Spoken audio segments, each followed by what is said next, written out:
Let's do a provisional cast on. So this is a cast on method where you want to end with live stitches that you can use later. So the end is not bound off. And what we're going to be using is a piece of scrap yarn, a crochet hook, our working knitting needle, and our working yarn. So we're going to start with our scrap yarn.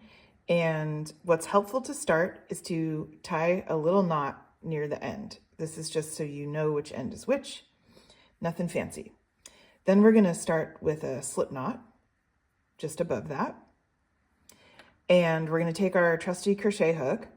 And I'm not a crocheter, so this was a little intimidating to me to try, but I absolutely love it. It's fantastic.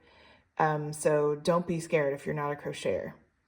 So stick your hook through the knot, and then we're going to make a couple of chain stitches. So to do that, you can hold the tail in your left hand with your thumb and finger, and then just wrap the hook around the yarn and pull it through the slip knot. Whoops.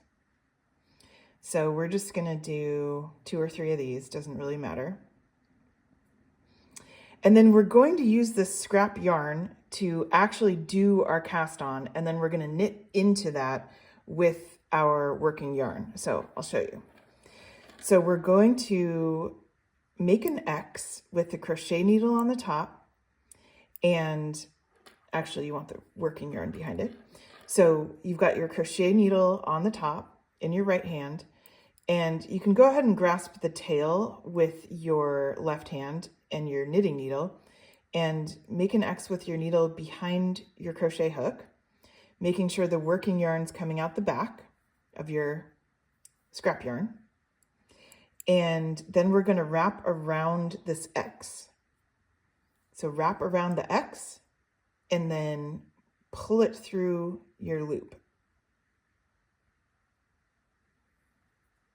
And then you might want to tighten it up a little bit. And then we're going to keep doing that until you have the number of stitches that you want to cast on. So I'm going to cast on 10.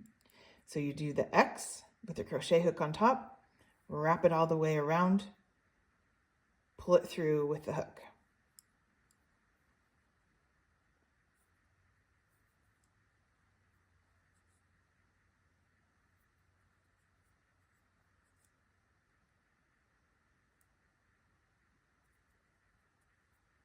Okay, this is 8,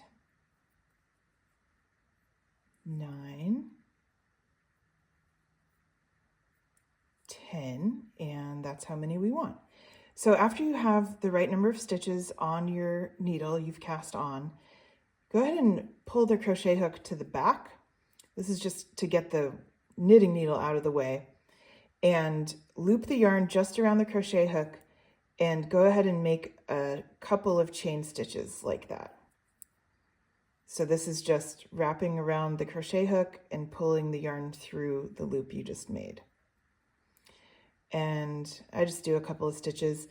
And then finally, you want to do another one, but pull it all the way through. And then you're done with your crochet hook. So when we're done with this, after we do our work, we're going to unravel or unzip this. And the way that we've done it, this will be easy to pull out, and we know that this is the correct end to do that with because the knot is on the other side. So that knot will come in handy. So now you have your provisional cast on, and you want to pick up your working yarn and just fold it over to do the first stitch. And I'm going to do a stockinette stitch. So I'm going to start with a knit row. Just loop that over, do your first stitch.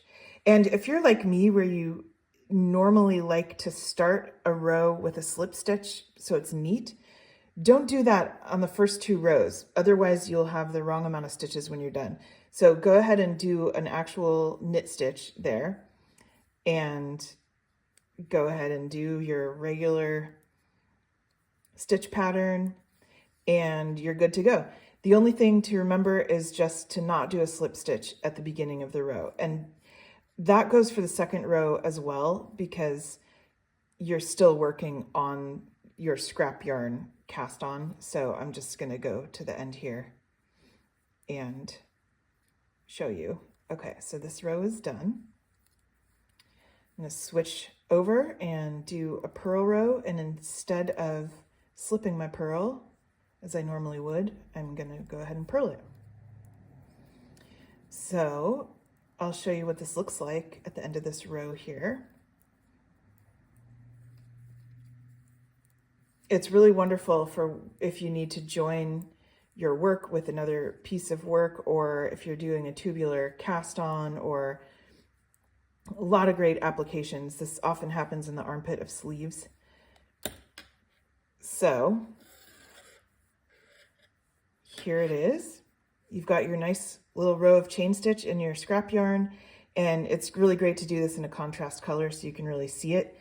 And then you're just cruising with your stockinette stitch in your working yarn.